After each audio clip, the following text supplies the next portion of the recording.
આજે તો દિવ્યાંશને એવો બીવડો ને આગળ હતો કેવો બીવડો તમે. ગુડ મોર્નિંગ ગાઈસ, જય માતા જય શ્રી કૃષ્ણ. કેમ છો બધા મજામાં? હું પણ મજામાં. નાયતન થઈ ગયો ફ્રેશ ને ભાઈ 4 વાગે નાયો છું. આમ જો તાબે આવ્યો 9 સીધો રૂમાલ હુકાવી દીધો અને સુરત દાદાને તમે દર્શન કરી લ્યો.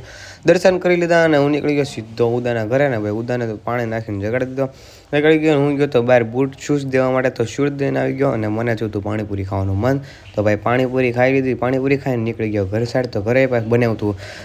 નાસ્તો મતલબ કે રોટલાનું શાક ને મમ્મી હું એને બેન બે ગયા રોટલાનું શાક ખાવા માટે અને ઉદાનો ફોન આવ્યો કે હાલ નાસ્તો કરવા આવો છે તો ભાઈ નાસ્તો કરવા ગયો પાછો તો મેં ખાઈ લીધી ભાઈ મેં પી લીધી લસ્સી અને ઉદયે ખાઈ લીધા ભાઈ સમોસા અને જેડી ને ઉદય બે આવ્યા તો એ ભાઈ જસ્ટ હજી યાદ છે કેમ કે એને કંઈ બહાર જવાનું હતું એટલા માટે અને ઘરે આવી ગયો અને મને મેં કીધું ટેરેસ ઉપર મને ને ભાઈને તો એક ગાડલું લઈને આવી ગયા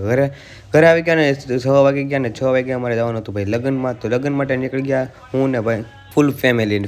નીકળી ગયા લગ્ન અને ભાઈ ડિસ્કો બધા કરે પણ મને એટલું મન થાય ડિસ્કો કરવાનું કે